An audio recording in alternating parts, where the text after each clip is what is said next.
This may come as a shock to you, but 90% of people now have a metabolic dysfunction. And many of those people, many of that 90% have full-blown metabolic syndrome. And the reason why this is so important is because metabolic deficits, imbalances, they're catalysts to leading us to chronic diseases. And I mean the big ones here: heart disease, diabetes. It's been linked to all sorts of cancers, cognitive decline, dementia. So 90% of people have a metabolic dysfunction. And again, this leads us right into chronic disease. And that's why it is so important. It's an epidemic problem at this point.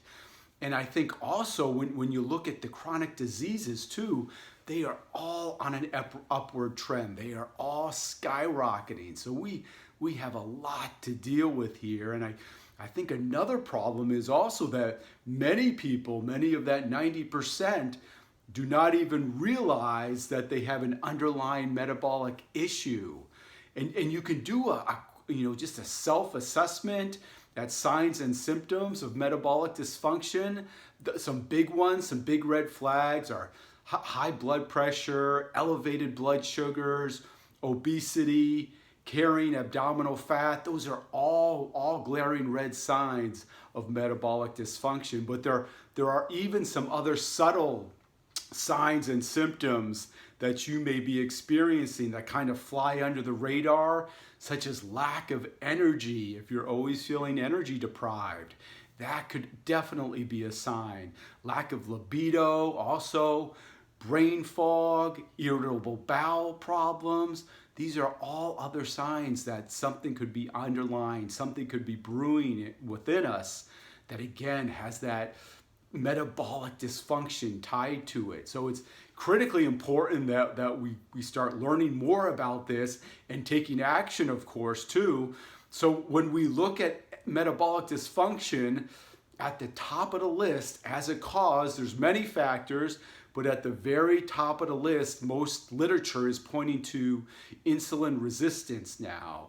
And that is another shocking number. I believe the last one I read was that 1 in 3 people are now insulin resistant. So another big problem, but that seems to be the precursor that pushes us into this metabolic dysfunction. And insulin resistance, it's become much more newsworthy, I would say, recently.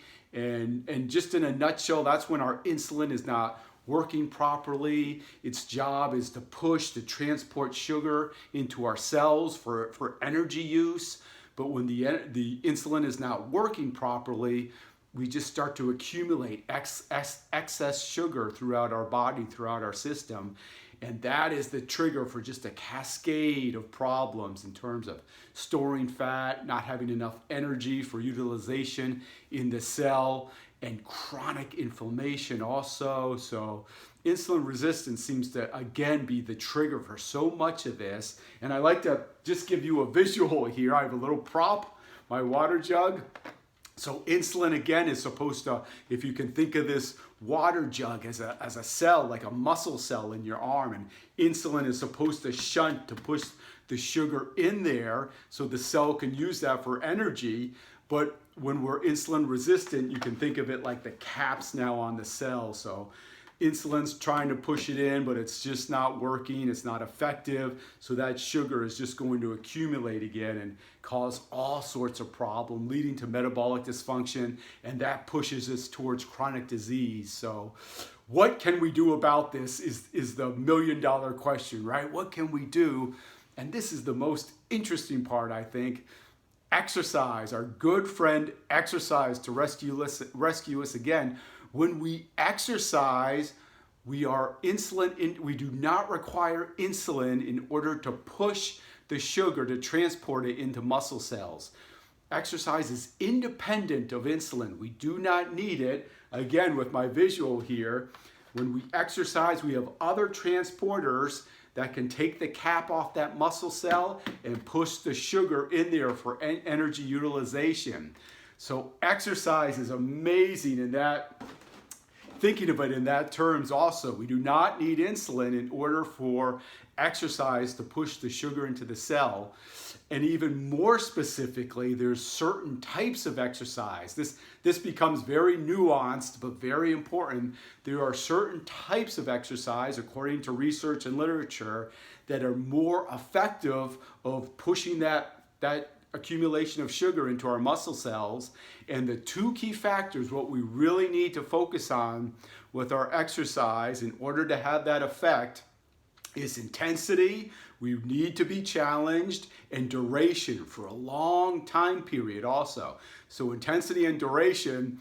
And when I first learned about all of this, that exercise can have this profound effect, I started having all of my clients partake in these intense, dragged out, long drawn out exercise. And albeit it was effective, but it was not sustainable, not only in terms of being able to do it consistently, but just that intensity over a long period of time. It just opens you up. You become very susceptible to injury, breakdown.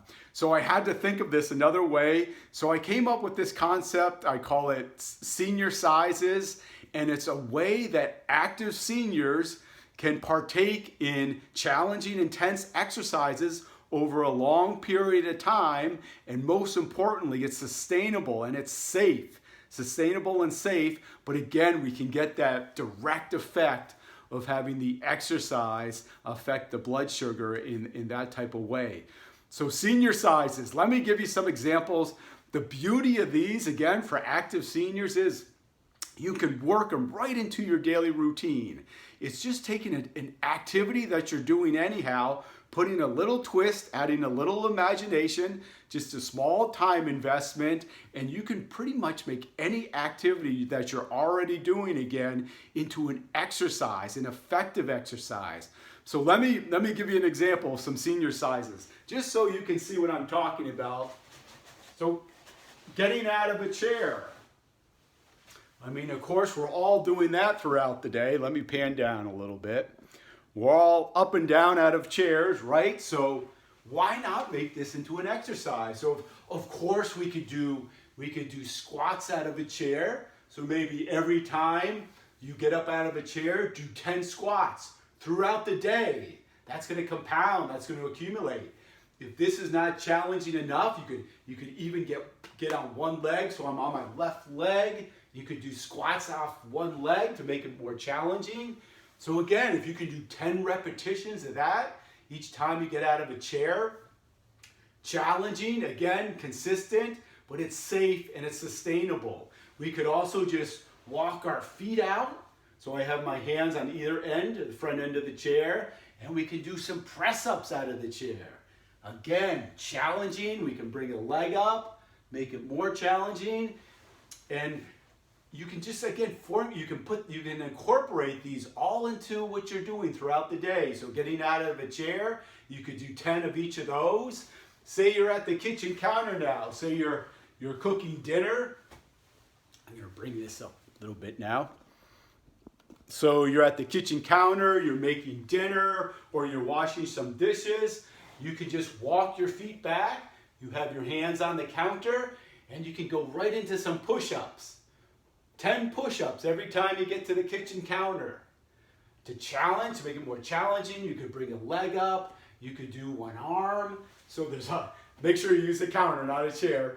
But there's a lot of variations with these. But again, it's just taking a daily activity, putting a little imagination into it, and making it into a challenging exercise. Say you're at the grocery store, you pull up, and you're walking to the entrance to get into the grocery store. Instead of just a walk, we could fall right into some lunges, a little lunge walk in and out of the grocery store. Easy to incorporate, very effective too. If you're walking the dog, same thing. You could break into some lunges, maybe 10 lunges on each leg every 5 minutes. Another prop, if you're doing laundry, get your laundry basket, and let's say it's full of clothing, maybe 10 pounds worth of clothing. You could do some lifts with the laundry basket. Of course, we want to be nice and safe, keep that back straight, use those strong muscles in our legs, but we could do 10 lifts with our laundry basket every time we're doing laundry. So as you can see, there's multiple ways, a lot of variations that you can start to incorporate these Seniorcises into your everyday routine. No equipment, very little time investment, and you can modify it so it's challenging for you, so it's sustainable, and so you can do it consistently. Just think about the end of the day. If you start incorporating exercises such as this into almost every activity you're doing, by the end of the day, you are really going to have achieved a significant amount, and that's going to have such an impact on your metabolic health. Like I began this video with, that can really, really make a difference with your metabolic health.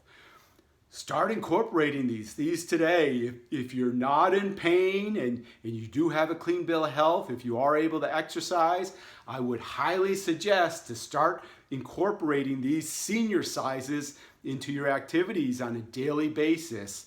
And I can't say this enough, that will have such a significant impact on your metabolic health and go a long way from preventing us to getting to that disease, that chronic disease state. I hope that helps. Please, again, start incorporating these. If you need further information, I'd be happy to help. I'll leave my information below. My name is Erik. I've been a physical therapist for a long time, and this is what I do. I help active seniors increase their quality of life through interventions such as these. Thinking of things a little bit differently, but again, it can have such an impact. So as we get older, we can do all those activities we love. I like to say you're adding life to your years. Thanks for watching. Again, I hope this was helpful, beneficial for you, and I will talk to you soon. Bye-bye.